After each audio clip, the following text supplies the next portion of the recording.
ஒருத்தர் ரொம்ப கவலையோடு உட்காந்துருந்தார். எதை பற்றி சார் கவலைப்படுறீங்கன்னு கேட்டோம். எதிர்காலத்தை பற்றி கவலைப்படுறேன்னார். ஏன்னு கேட்டோம். என்ன பண்ணுறதுன்னே தெரியல சார், எதிர்காலம் ஒரே இருட்டாக இருக்குது, பாதையே புரியலன்னார். இன்றைக்கி நம்ம இளைஞர்கள் பல பேருக்கு எதிர்காலம் இருட்டாக தான் தெரியுது. அவங்கெல்லாம் இந்த கதையை கொஞ்சம் கேட்கணும். ஒரு மலை அடிவாரத்தில் ஒரு சின்ன கிராமம். அந்த மலை ரொம்ப உயரமானது. அடர்த்தியாக செடி கொடிகள் மரங்கள் அதில் மண்டி கிடக்குது. பகல் வேளையில் இருட்டாக தான் இருக்கும், அவ்வளோ அடர்த்தி. அந்த மலை உச்சியில் ஒரு கோவில். நாள் ராத்திரியே புறப்பட்டாதான் காலையில் அந்த கோவிலுக்கு போய் சேர முடியும். கிராமத்து இளைஞன் ஒருத்தன் அந்த மலை உச்சிக்கு போக வேண்டியிருந்தது. கையில் ஒரு விளக்கை எடுத்துக்கிட்டு நாள் ராத்திரியே புறப்பட்டான். புறப்பட்டு போனவன் கிராமத்து எல்லையிலேயே நின்றுட்டான். ஏன் தெரியுமா? அவன் கையில் இருந்த விளக்கோட வெளிச்சம் 10 அடி தூரத்துக்கு தான் தெரியுது. அது வரைக்கும் தான் பாதை தெளிவாக இருக்குது. அதுக்கு அப்பால எல்லாம் ஒரே இருட்டாக இருக்குது, பாதை புரியல. இவன் யோசனை பண்ணி பார்த்தான். மனசுக்குள்ள ஒரு சந்தேகம். 10 அடி தூரம் தானே வெளிச்சம் தெரியுது, அப்படின்னா நாம் 10 அடி தூரம் தானே போக முடியும். அதுக்கும் அந்தாண்ட ஒரே இருட்டாக இருக்குதே, அதில் எப்படி நாம் நடந்து போகிறது? நாம் ரொம்ப தூரம் நடந்து போய் ஆகணுமே. அப்படிப்பட்ட நினப்பெல்லாம் அவனுக்கு வந்துட்டுது. இதுதான் அவன் மனசில் ஏற்பட்ட தயக்கம். இப்படி யோசிச்சுக்கிட்டே அந்த இளம் ஆசாமி புறப்பட்ட இடத்துலயே நின்றுக்கிட்டு இருக்கிறான். அந்த சமயத்தில் ஒரு வயசான பெரியவர் அந்த பக்கமாக வந்தார். அவர் கையில் இதை விட சின்னதாக ஒரு விளக்கு வச்சிருந்தார். அது எப்படின்னா அது ஒரு 5 அடி தூரத்துக்கு தான் வெளிச்சம் காட்டுது. அவ்வளவு சின்ன விளக்கு. அவரும் மலை உச்சிக்கு போகிறதுக்காக தான் வந்துக்கிட்டு இருக்கிறார். அவரை பார்த்து இவன் கேட்டான், என்ன பெரியவரே, இவ்வளவு சின்ன விளக்கை வச்சுக்கிட்டு அவ்வளவு தூரத்துக்கு எப்படி மலையேற போறீங்க அப்படின்னு கேட்டான். நீ ஏன் இப்படி தயங்கிட்டே நிற்கிறேன்னு கேட்டார் பெரியவர். என்கிட்ட இருக்கிற விளக்கு 10 அடி தூரத்துக்கு தான் பாதையை காட்டுதுன்னா. இப்போ பெரியவர் சொன்னார், தம்பி, உன் கையில் இருக்கிற விளக்கு கொடுக்குற வெளிச்சத்தை வச்சு நீ முதல்ல 10 அடி தூரம் முன்னாடி போ. 10வது அடியில் போய் நின்றுக்கிட்டு பாரு, மறுபடியும் ஒரு 10 அடி தூரத்துக்கு பாதை தெரியும். இப்படி உன் கையில் இருக்கிற விளக்கு தொடர்ந்து வெளிச்சம் காட்டிக்கிட்டே இருக்கும். நீ முன்னேற முன்னேற அந்த வெளிச்சமும் முன்னேறும். அதனால் எத்தனை கிலோமீட்டர் தூரம் வேணும்னாலும் நீ இந்த 10 அடி தூரம் வெளிச்சத்தை வச்சுக்கிட்டே நீ போயிடலாம், புறப்படு அப்படின்னார். இப்போ தான் அந்த பெரியவர் சொன்னது இளைஞனுக்கு பளிச்சுன்னு புரிஞ்சுதான். உடனே உற்சாகமாக புறப்பட்டான், உச்சிக்கு போய் சேர்ந்தான். இந்த கதையிலேருந்து நாம் புரிஞ்சிக்க வேண்டியது என்ன தெரியுமா? நீண்ட கால திட்டம் ஒன்று போடும் பொழுது நமக்கு முன்னாடி இருக்கிறத மறந்துட்டு மனசை போட்டு குழப்பிக்க கூடாது. உங்கள் கையில் என்ன இருக்கோ அதுலேயே உங்கள் எதிர்காலம் மறைஞ்சிருக்குது. கண் முன்னாடி தெரியறத வச்சு ஆரம்பிங்க, போக போக வழி தானாக புலப்படும் அப்படிங்கிறார் ஒரு பெரியவர். பெரிய பயணங்களையெல்லாம் இப்படி தான் நடத்த வேண்டியிருக்கும். ஒவ்வொரு அடியாக எடுத்து வச்சா ஓடி போய் சேர்ந்து விடலாம். மலைச்சி போய் நின்றுட்டா நின்றுக்கிட்டே இருக்க வேண்டியது தான். நம்ம ஆள்லாம் ரொம்ப மோசமாக இருக்கிறாங்க. ஒருத்தன் அப்படி தான் நீண்ட தூர பிரயாணம் ஒன்று புறப்பட்டான். ரயில் போய்கிட்டே இருந்தது. கொஞ்சம் தூரம் போச்சு, பாதி வழியில் கையில் வச்சுருந்த டிக்கெட்டை காற்றுல விட்டுட்டான். ஐயோ, என் டிக்கெட்டு போயிட்டுதே அப்படின்னு கத்த ஆரம்பிச்சிட்டான். பக்கத்தில் இருந்த பெரியவர் அவனை பார்த்து பரிதாபப்பட்டு, கவலைப்படாத தம்பி, போனால் போகுது, வேற டிக்கெட் வாங்கிக்கலாம் அப்படின்னு ஆறுதல் சொன்னார். அதுக்கு அவன் சொல்கிறான், சார், நான் அதுக்காக அழலை, அந்த டிக்கெட்டு கிடைச்சா தானே நான் எந்த ஊருக்கு போகணுங்கிறது எனக்கு தெரியும் அப்படிங்கிறான். ஒரு தெருவில் சில சிறுவர்கள் விளையாடிக்கிட்டு இருந்தாங்க. ஏதோ ஒரு உயரமான கல்லை நடுத்தெருவில் வச்சு அதை சுற்றி சுற்றி ஓடி வந்துக்கிட்டு இருக்கிறாங்க. அது என்ன விளையாட்டோ அவங்களுக்கு தான் தெரியும். கொஞ்ச நேரம் அப்படி விளையாடிக்கிட்டு இருந்தவங்க விளையாடி முடிச்சதும் அந்த கல்லை நடுத்தெருவில் அப்படியே விட்டுட்டு அவங்கவுங்க வீட்டுக்கு ஓடி போட்டாங்க. அதுக்கப்புறம் அந்த வழியாக 2 பெண்கள் பேசிக்கிட்டே வந்தாங்க. பேச்சு சுவாரஸ்யத்தில் நடுத்தெருவில் இருந்த அந்த கல்லை கவனிக்கலை. காலில் இடிச்சுட்டுது, லேசாக ரத்தம் வந்துட்டுது, வலி தாங்கலை. காலில் இடிச்சுக்கிட்ட பொண்ணு திட்ட ஆரம்பிச்சுட்டுது. வர வர ஊர் உலகம் ரொம்ப கெட்டு போச்சு, யாருக்கும் பொறுப்பே கிடையாது பாரு, இப்படி நடுத்தருவில் பொறுப்பு இல்லாமல் இப்படி கல்லை போட்டு வச்சுருக்கிறாங்களே, இது நியாயமா அப்படின்னு சொல்லி இந்த சமூகத்தை கடுமையாக விமர்சனம் பண்ணிக்கிட்டு அவங்க போயிட்டாங்க. கொஞ்ச நேரம் கழித்து ஒரு வாலிபன் அந்த வழியாக வந்தான். அந்த கல்லை பார்த்தான், நின்னான், ஒரு நிமிஷம் யோசனை பண்ணான், என்ன பண்ணலாம்னு பார்த்தான். தன்னுடைய வீரத்தையும் பலத்தையும் காட்டணும்னு நினச்சா. பின்னாடி போனான். அப்புறம் வேகமாக ஓடி வந்து ஒரு சின்ன ஹை ஜம்ப் அப்படியே துள்ளி குதிச்சான். துள்ளி குதித்து தாண்டி அந்த பக்கமாக போய் விழுந்தான். அப்படியே விசில் அடிச்சுக்கிட்டு அவன் பாட்டுக்கு நடந்து போகிறான். அடுத்தபடியாக ஒரு காதல் ஜோடி அந்த வழியாக வந்தது. நடுத்தெருவில் கல் கண்ணில் பட்டது. அவங்க 2 பேரும் ரொம்ப நெருக்கமாக சேர்ந்து வந்துக்கிட்டு இருக்கிறாங்க. நடுவில் கல் இருக்கிறதுனால கொஞ்ச நேரம் 2 பேரும் விலகி மறுபடியும் இந்த பக்கம் வந்து சேர்ந்து போகணும். கொஞ்ச நேரம் நாம் பிரிய வேண்டி இருக்குதே அப்படின்னு வருத்தத்தோட முணுமுணுத்துக்கிட்டே இந்த பக்கம் வந்தாங்க. அதுக்கப்புறம் வழக்கம் போல சேர்ந்து அவங்க பாட்டுக்கு எதிர்காலத்தை பற்றி கற்பனை பண்ணிக்கிட்டே போயிட்டாங்க. கடைசியாக அந்த வழியாக பார்வை இல்லாத ஒருத்தர் வந்துக்கிட்டு இருக்கார். அவர் கையில் வழக்கமாக வச்சிருக்கிற அந்த ஊன்றுகோல், கையில் இருக்கிற அந்த ஊன்றுகோலால் தனக்கு முன்னாடி அப்படியே தட்டிக்கிட்டு பார்த்துக்கிட்டே அவர் மெதுவாக நடந்து வந்துக்கிட்டு இருக்கிறார். வழியில் இருக்கிற அந்த கல் தட்டுப்பட்டுது. உடனே நடுத்தெருவில் ஒரு கல் இருக்குங்கிறத அவர் புரிஞ்சுக்கிட்டார். உடனே குனிஞ்சார், அந்த கல்லை தடவி பார்த்து எடுத்தார், தெரு ஓரமாக கொண்டுட்டு போய் போட்டார். அதுக்கப்புறம் அவர் பாட்டுக்கு அவர் வழியில் நடந்து போனார். இப்போது இதில் பல பேர் வந்தாங்க போனாங்க. இவங்களில் பார்வை உள்ளவங்க யார், பார்வை இல்லாதவங்க யார்? இப்படி ஒரு கேள்வி கேட்டால் என்ன பதில் சொல்ல முடியும்? கொஞ்சம் யோசிச்சு பார்த்தா இன்னைக்கு பல பேர் இப்படி தான் இருந்துகிட்டு இருக்கிறோம். ஒரு ஆள் பார்க்கறதுக்கு பெரிய மனுஷன் மாதிரி இருக்கார். ஒரு தெரு வழியாக நடந்து வந்துக்கிட்டு இருந்தார். இருட்டு நேரம். வழியில் ஒரு பெரிய கல் கிடந்தது, கருங்கல். பார்த்தார், கொஞ்ச நேரம் யோசிச்சார். போய் தூக்கி பார்த்தா ரொம்ப கனமாக இருந்தது. இன்னொரு ஆள் சேர்ந்தாதான் தூக்க முடியும். இவர் உடனே ரோட்டோரமாக போய் ஒரு மரத்தடியில் உட்காந்துக்கிட்டார். 2 பக்கமும் பார்த்துக்கிட்டே இருக்கார், யாராவது வர்றாங்களான்னு. கொஞ்ச நேரத்தில் ஒருத்தர் வந்தார், இவருக்கு தெரிஞ்சவர். என்னங்க இந்த நேரத்தில் இங்கே உட்காந்துருக்குறீங்கன்னு கேட்டார் அவர். அதுவும் அந்த கருங்கல் அப்படின்னு சுட்டி காட்டினார். ஓ, அதை தூக்கி ஓரமாக போடணுமா? வாங்க 2 பேரும் தூக்கலான்னார் வந்தவர். நான் அதுக்காக உட்காந்துருக்கலன்னார் இவர். பின்ன வேற எதுக்காகன்னார் அவர். ஒரு மனுஷன் கருங்கல்லில் காலை இடிச்சுக்கிட்டான்னா எப்படி துள்ளுவான்னு பார்க்கணுங்கிறது எனக்கு ரொம்ப நாளாக ஒரு ஆசை. அதுக்காக தான் உட்காந்துருக்கிறேன் அப்படின்னாராம். ஒரு நாள் ஒரு தகப்பனார் தன்னுடைய பிள்ளைய அழைச்சிட்டு வந்தார். சார், இவன் சரியாக படிக்க மாட்டேங்கிறான், பெரியவங்களை மதிக்க மாட்டேங்கிறான். நீங்கள் கொஞ்ச நாள் இவனுக்கு குருவாக இருந்து நல்ல விஷயங்களை சொல்லி கொடுத்தா தேவையில்லைன்னார். பெரியவங்களையும் மதிக்காதவன் எப்படி என்ன மதிக்க போகிறான் அப்படிங்கிறது நமக்கு யோசனை வரும் இல்லையா? வேணாங்க, என்னை விட்டுருங்க அப்படின்னோம். அவர் விட மாட்டேன்னு விட்டார். இல்லைன்னா அவரே சிஷ்யன் ஆகிடுவார் போல இருந்தது. சரி, வேற வழி இல்லாமல் அந்த பையனையே என்னுடைய சைடை நான் ஏற்றுக்கிட்டு உபதேசமெல்லாம் பண்ண ஆரம்பித்தோம். அதாவது குரு பக்தின்னா அது எப்படி இருக்கணுங்கிறத பற்றி சொல்லி கொடுத்தோம் அவனுக்கு. சதமகர் அப்படின்னு ஒரு குரு இருந்தார். அவருக்கு ஒரு சீடர். அவன் பேர் துளசி சைதன்யன், நைஷ்டிக பிரம்மச்சாரி. தன்னுடைய குருவுக்கு எந்த நேரத்தில் எது தேவைங்கிறத புரிஞ்சுக்கிட்டு சேவை செய்கிறவன். ஆனால் இவனை பற்றி மற்ற சீடர்களுக்கு பொறாமை வந்துட்டுது. இவன் மட்டும் இப்படி இருக்கானேன்னு உடனே குரு கிட்ட போய் கோல் மூட்டினாங்க. அவன் சரியில்லை, அவன் நடந்துக்கிறது சரியில்லை, அப்படி இப்படின்னு எதையாவது சொல்லி. இருந்தாலும் இதையெல்லாம் அந்த குரு நம்பலை. அவருக்கு தெரியும் யார் யார் எப்படின்னு. துளசி சைதன்யன் பெருமையை மற்ற சீடர்களுக்கு உணர்த்தணும் அப்படின்னு நினைச்சார். அதுக்கு ஒரு வழி பண்ணார். ஒரு நாள் சீடர்களை எல்லாம் கூப்பிட்டுக்கிட்டு ஒரு காட்டு வழியாக போய்கிட்டு இருந்தார். அங்கே ஒரு பெரிய மலை அருவி கொட்டிக்கிட்டு இருந்தது. குரு சீடர்கள் பக்கம் திரும்பினார். இந்த மலையின் மேலே இருந்து அந்த படுபாதாளத்தில் குதிக்கிறதுக்கு உங்களில் யார் தயார் அப்படின்னு கேட்டார். ஒரு சீடனும் ஆய திறக்கலை, ஒதுங்கி நின்றுக்கிட்டாங்க. பின்னாடி மூட்டை முடிச்சோடு வந்துக்கிட்டு இருந்தான் துளசி சைதன்யன். அவனை பார்த்தார். தபாருப்பா, நீ மேலே இருந்து அந்த அருவியில் குதி அப்படின்னார். அப்படியே செய்கிறேன் சுவாமின்னா ஓடி போய் பொத்துன்னு குதிச்சுட்டான். அடுத்த கணமே குருநாதர் தன்னுடைய யோக சக்தியால் பறந்து போய் அவன் கீழே விழுந்துடாமல் தாங்கி பிடிச்சி கொண்டுகிட்டு வந்துட்டார். மற்ற சீடர்களுக்கெல்லாம் ஒரு மாதிரி ஆயிட்டுது.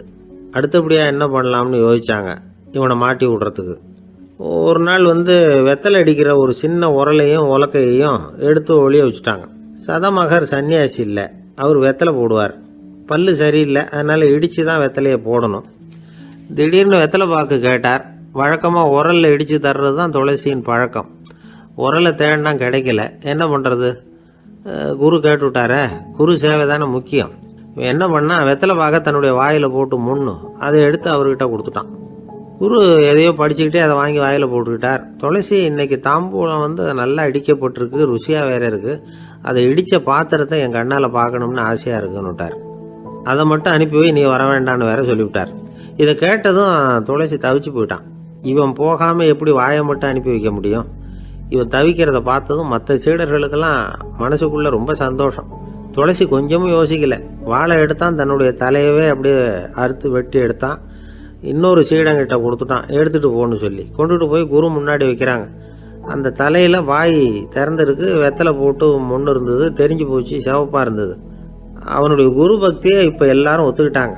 அதுக்கப்புறம் குரு சதமகர் தன்னுடைய அற்புத திறமையினால அந்த தலையை மறுபடியும் ஒட்ட வச்சுட்டார். துளசிக்கு உயிர் வந்துட்டுது. இப்படி ஒரு பெரிய கதை உண்டு. அதாவது துளசி சைதன்யன் அவனுடைய குரு பக்தி எப்படி அப்படின்னு கேட்டோம். ரொம்ப அபாரம் அப்படின்னு அந்த பையன் அடக்கமா சும்மா விளையாட்டுக்காக தான் அப்படி அவங்ககிட்ட கேட்டோம். ஏன்பா உன்னுடைய குரு பக்தியை என்கிட்ட காட்டுறதுக்கு உன்னோட கழுத்தை நீயே அறுக்கணும்னு நான் சொன்னா அதை நீ செய்வியா அப்படின்னு கேட்டோம். என்னுடைய கழுத்தை நானே அறுக்க வேண்டிய அவசியம் இல்லை சார் அப்படின்னா அவன். ஏண்டான்னு அதே காரியத்தை தான் இனிமே நீங்க தினமும் செய்ய போறீங்களே சார் அப்படிங்கிறான். ஆசைப்படுறதுல தப்பு இல்லை, ஆனா அந்த ஆசை தேவைக்கு தகுந்த மாதிரி இருக்கணும். தேவைக்கு மீறிய ஆசைகள் இருக்கு பாருங்க, அது தேவையில்லை. இந்த கருத்தை வலியுறுத்தது மாதிரி ஒரு கதை உண்டு. தேவேந்திரனுக்கு திடீர்னு வீடு கட்டணும்னு ஒரு ஆசை வந்துதான். வீடுன்னா நாம கட்டுற மாதிரி இல்லை. தேவேந்திரன் வீடுன்னா சும்மாவா, ஒரு பிரம்மாண்டமான அரண்மனை கட்டணும். அது மாதிரி இந்த 3 லோகத்திலையும் ஒரு அரண்மனை கிடையாது அப்படின்னு எல்லாரும் சொல்லணும். இது அவனோட ஆசை. உடனே தேவ தச்சரான விஸ்வகர்மாவை கூப்பிட்டான், உத்தரவு போட்டான். விஸ்வகர்மா தன்னுடைய உதவியாளர்களை எல்லாம் கூப்பிட்டு ஒன்னா சேர்த்துக்கிட்டார். படாத பாடுபட்டு ஒரு பெரிய அரண்மனையை கட்டி முடிச்சார். கட்டி முடிக்க 1000 வருஷம் ஆச்சு. தேவேந்திரன் பார்க்கறான். அவனுக்கு திருப்தி ஏற்படலை. என்னுடைய அந்தஸ்துக்கு இது ரொம்ப சாதாரணமான கட்டிடம், இதை விட இன்னும் பெருசா கட்டு அப்படின்னா. தேவ தச்சர் திணறி போயிட்டார். அவரால் அதுக்கு மேலே எதுவும் செய்ய முடியல. என்ன பண்ணுறதுன்னு யோசனை பண்ணார். நேராக நாரதர் காலில் போய் விழுந்தார். நீங்கள் தான் என்னை இந்த பிரச்சனையிலேருந்து காப்பாற்றணும்னார். நாரதர் யோசனை பண்ணார். சரி கவலைப்படாதேன்னார். நேராக இந்திரன்கிட்ட போனார். இந்திரன் நாரதரை பார்த்த உடனே வாங்கன்னு கூட்டிகிட்டு போய் அரண்மனையை காட்டினான். இது மாதிரி ஒரு அரண்மனையை நீங்கள் வேற எங்கேயாவது பார்த்துருக்குறீங்களா அப்படின்னு ரொம்ப பெருமையாக கேட்டான். நான் பார்த்ததில்லை, ஆனால் என்னை விட வயசில் மூத்தவர் மகரிஷி லோமேசர், அவர் ஒரு வேளை பார்த்துருக்கிறாரா என்னமோ அப்படின்னார். உடனே அவரை மனசில் நினச்சி தியானம் பண்ணினார். அடுத்த கணம் லோமேசர் அங்கே வந்தார். இடையில ஒரு சின்ன துண்டு, கையில் ஒரு கமண்டலம், தலையில் ஒரு பாய், அவ்வளவுதான் அவர்கிட்ட இருந்தது. எதுக்காக தலையில் இந்த பாய் அப்படின்னு கேட்டான் இந்திரன். என்ன மாதிரி அற்ப ஆயுள் உள்ள ஒரு ஜீவன் தனியாக வீடு கட்டிக்கிட்டு திண்டாடணுமா? இந்த பாய் தான் ஒரு வீடு மாதிரி எனக்கு நிழல் கொடுக்குது அப்படின்னார் அவர். என்னது உங்களுக்கு அவ்வளவு கொஞ்சமான ஆயுளா அப்படின்னு ஆச்சரியத்தோடு கேட்டான் இந்திரன். ஆமாம், இதை பாரு, என்னுடைய மார்பில் ஒரு பொற்காசு அளவுக்கு ரோமம் உதிர்ந்துட்டுது. எப்போ என் உடம்புல உள்ள எல்லா ரோமமும் உதிர்ந்துருமோ அப்போ என்னுடைய ஆயுள் முடியும் அப்படின்னார். எப்போ அந்த ரோமங்கள் பூரா உதிரும்னு கேட்டான் இவன். ஒரு பிரம்மா மறைஞ்சதும் ஒரு ரோமம் உதிரும். என் உடம்புல உள்ள ரோமங்களின் எண்ணிக்கை எவ்வளவோ அவ்வளவு பிரம்மாக்கள் தோன்றி அவங்க ஆயுள் முடியும் பொழுது என் உடம்புல உள்ள ரோமங்கள் பூரா உதிரும் அப்படின்னார். அப்படின்னா ஒரு பிரம்மாவோட ஆயுள் எவ்வளவு காலம்னு கேட்டான். ஒரு பிரம்மாவுக்கு 100 தேவ வருஷம். ஒவ்வொரு தேவ வருஷத்துக்கும் 365 தேவ நாள். ஒவ்வொரு தேவ நாள்லையும் ஒன்ன மாதிரி 14 இந்திரர்கள் தோன்றி மறைகிறாங்க அப்படின்னு மகரிஷி லோமேசர் சொல்றார். இதை கேட்டதும் இந்திரன் ஆடி போயிட்டான். அவ்வளவு ஆயுள் உள்ள இவரே அற்ப ஆயுள்னு சொல்றார். நான் என்னுடைய ஆயுளை பெருசா நினைச்சுக்கிட்டு பிரம்மாண்டமான அரண்மனை கட்டணும்னு ஆசைப்படுறேனே அப்படின்னு நினைச்சான். எனக்கு வீடு கட்டின வரைக்கும் போதும்னு விட்டான். அதனால நாமெல்லாம் நம்முடைய தேவைக்கு தகுந்த மாதிரி ஆசைப்படுறது தான் நியாயம். ஆனால் அப்படியே நடந்துக்கிறோம். மனுஷன் கடவுளையே ஏமாற்றி காசு வாங்கிறதுக்குள்ள ஆசைப்படுறான். ஒருத்தன் கடவுளை நினைச்சு தவம் இருந்தான். கடவுள் நேரில் வந்தார். தேவலோகத்தில் ரூபாய்க்கெல்லாம் என்ன மதிப்புன்னு கேட்டான். அங்கெல்லாம் ரூபாய்ங்கிறது உங்கள் பணத்தில் 1 கோடி ரூபாய்க்கு சமம். அதாவது தேவலோகத்தில் 1 ரூபான்னா இங்கே 1 கோடி ரூபா. அது மாதிரி எங்களுக்கு ஒரு நாளுங்கிறது உங்கள் கணக்கில் 1 கோடி வருஷத்துக்கு சமம் அப்படின்னார் கடவுள். அப்படின்னா எனக்கு நீங்கள் அதிகமாக எதுவும் தர வேணாம், உங்கள் கணக்குப்படி ஒரே 1 ரூபா கொடுங்க, அது போதும்னா இவன் ரொம்ப சாமர்த்தியமாக. கடவுள் யோசனை பண்ணார். அது ஒன்றும் கஷ்டம் இல்லை, 1 ரூபா தானே கேட்குற, கொடுத்துட்றேன். ஆனால் இப்போ வரும்பொழுது நான் எடுத்துக்கிட்டு வரல, எங்கள் கணக்குப்படியே 1 நாள் பொறுத்துக்க பணத்தோடு வந்துடுறேன் அப்படின்னு சொல்லிவிட்டு பறந்து போயிட்டார். இயேசுநாதர்கிட்ட ஒருத்தர் கேட்டாராம், இயேசுவே என்னை எவ்வளவு நேசிக்கிறீர்கள் அப்படின்னு. அவர் தன்னுடைய 2 கைகளையும் அகல விரித்து இவ்வளவு என்று சொல்லி சிலுவையில் உயிர் நீத்தார் அப்படின்னு சொல்லுவாங்க. அதாவது அந்த நேசிப்புக்கு எல்லை கிடையாது, அதே போல மன்னிப்புக்கும் எல்லை கிடையாது. இது இயேசுநாதர் சொல்லி கொடுத்த ஒரு பாடம். இயேசுனுடைய சீடர்களில் ஒருத்தன் பீட்டர், அவன் ஒரு நாள் இயேசுநாதர்கிட்ட கேட்டிருக்கான், இயேசுவே, நான் என்னுடைய தம்பி கிட்ட அடிக்கடி சண்டை போட்டுக்கிட்டு இருக்கிறேன், என்னுடைய சகோதரன் கூட. அவனை நான் எத்தனை தடவை மன்னிக்கிறது? ஏற்கனவே 7 தடவை அவனை மன்னிச்சுட்டேன் அப்படின்னு சொல்லியிருக்கிறான். அப்போ இயேசு சொன்னாராம், மன்னிக்கிறதுக்கு எத்தனை தடவைங்கிற கணக்கெல்லாம் கிடையாது. எத்தனை தடவை உன்னுடைய சகோதரன் உன்னை கோபப்படுத்துகிறானோ அத்தனை தடவை நீ மன்னிக்கிறதுக்கும் தயாராக இருக்கணும். அதுதான் அப்படின்னு சொன்னாராம். அப்போ இவனுக்கு ஒன்றும் புரியல. இது என்ன, அவன் தப்பு பண்ணிக்கிட்டே இருப்பான், நாம் மன்னிச்சுக்கிட்டே இருக்கிறதா அப்படிங்கிறது மாதிரி குழப்பமாக இருந்திருக்கிறான். அப்போ இயேசுநாதர் தன்னுடைய சீடன் பீட்டர்கிட்ட ஒரு கதை சொன்னாராம். அந்த கதை இன்றைக்கு நாம் எல்லாரும் சிந்தித்து பார்க்க வேண்டிய ஒரு கதை. அதாவது மன்னிப்பை விரும்புகிறவர்கள் மன்னிக்கவும் தயாராக இருக்க வேண்டும் அப்படிங்கிறது தான் அந்த கதையினுடைய தத்துவம். அந்த இயேசுநாதர் சொன்ன கதை என்னன்னா, ஒரு மன்னர் இருந்தார். அவர் ஒரு நாள் அரண்மனையில் உட்காந்து கணக்கு வழக்குகள்லாம் பார்த்துக்கிட்டு இருந்தார். நம்ம அரண்மனையிலேருந்து யார் யார் அரசாங்க கடன் வாங்கியிருக்கிறாங்க, யார் யார் திருப்பி செலுத்தியிருக்கிறாங்க அப்படிங்கிற விவரத்தையெல்லாம் பார்த்துக்கிட்டு இருந்தார். அப்போ தான் புரிஞ்சுது, அந்த அரண்மனையில் வேலை செய்கிற ஒருத்தனே அரசாங்க கடன் வாங்கியிருக்கிறான். எவ்வளவு? 10,000 பொற்காசுகள் வாங்கியிருக்கான் கடன். இந்த 10,000 பொற்காசுகளை திருப்பி செலுத்தலை அரசாங்கத்துக்கு. இது மன்னர் கவனத்துக்கு வந்தது. உடனே நம்ம அரண்மனையில் இருக்கிறவனே அரசு கடன் வாங்கி திருப்பி செலுத்தாமல் இருக்கான், அவனை கூப்பிட்டு வாங்கன்னு சொல்லி கூப்பிட்டுட்டு வந்தாங்களாம். விசாரிச்சிருக்கிறாங்க, என்னப்பா நீ எவ்வளோ ஒன்று? ஆமாங்க, 10,000 பொற்காசுகள் வாங்கியிருக்கிறேன், இன்னும் திருப்பி கட்டலைன்றிருக்கான். உடனே அவர் மன்னர் சொல்லியிருக்கிறார், நம்ம சட்டத்திட்டப்படி நீ உடனே பணத்தை திருப்பி கட்டிடு. அப்படி உன்னால் கட்ட முடியலன்னா உன்னுடைய வீடு வாசல் சொத்து சுகம் எல்லாத்தையும் விற்று அந்த பணத்தை அரசு கருவூலத்தில் சேர்த்துக்கிறதுக்கு நானே ஏற்பாடு பண்ணிடுறேன் அப்படின்னு அந்த மன்னர் சொன்னாராம். இவன் அப்படியே அதிர்ச்சி ஆகிட்டான். அப்படியே பொத்துன்னு காலில் விழுந்தானா, மன்னா என்னை மன்னிச்சுங்க, என்னால் முடியல, எனக்கு மன்னிப்பு கொடுங்க அப்படின்ட்டுருக்கான். உடனே அவர் எழுந்திரிச்சு, சரி நீ மன்னிப்பு கேட்டுவிட்ட, அதனால் உன்னை மன்னிக்கிறேன், நீ பணம் கட்ட வேண்டாம் அப்படின்னு சொல்லி அந்த மன்னர் அவனை விட்டுட்டாராம். பணத்தையும் தள்ளுபடி போட்டார், நீ திருப்பி கட்ட வேண்டான்னு. இவனுக்கு ரொம்ப மகிழ்ச்சி. அதனால் ரொம்ப உல்லாசமாக வந்துகிட்டு இருக்கிறான். தெருவில் வந்துகிட்டு இருக்கிறப்ப இவங்கிட்ட கடன் வாங்கின ஒருத்தன் எதுக்கு வந்துகிட்டு இருக்கான். அவன் இவங்கிட்ட ஒரு 100 பொற்காசுகள் கடன் வாங்கியிருக்கான். அவன் வந்தான், இவன் போய் அவன் சாட்டையாக பிடிச்சிக்கிட்டான், நீ எப்படா என் கடனை திருப்பி கொடுக்க போகிறேன்னு. அவன் இப்போ முடியல, கொஞ்சம் பொறுத்துக்கா, அப்புறம் தரேன் இருக்கான். அதெல்லாம் முடியாது, நீ கொடுத்து தான் ஆகணும் அப்படின்னு இவன் புடிவமாக சொல்கிறான். இப்போ நிலைமையை பாருங்கள், இவன் ஏற்கனவே 10,000 பொற்காசுகள் அரசாங்கத்தில் கடன் வாங்கினா அதுக்கு மன்னிச்சு விட்டுட்டார் இவனை. ஆனால் இவன் இன்னொருத்தனை மன்னிக்கிறதுக்கு தயாராக இல்லை. இவங்கிட்ட கடன் வாங்கின இன்னொருத்தன் 10 பொற்காசுகள், அவனை மன்னிக்க தயாராக இல்லை. அவனை கொண்டு போய் நீதிமன்றத்தில் கொண்டு போய் நிறுத்தி தண்டனை வாங்கி கொடுத்துட்டான். நீதிபதி என்ன சொன்னார், அந்த இவன் வாங்கின பொற்காசுகளை திருப்பி கட்டுற வரைக்கும் ஜெயிலில் இருக்கணுங்கிறது தீர்ப்பு. ஆனால் உடனே அரசர் காதில் விழுந்தது. சொல்லிட்டாங்க, உங்ககிட்ட மன்னிப்பு வாங்கிட்டு போனானே ஒருத்தன், அவன் இன்னொருத்தனை மன்னிக்கிறதுக்கு தயாராக இல்லை, அவனை கொண்டு போய் ஜெயிலில் அடைச்சிட்டான் அப்படின்னு.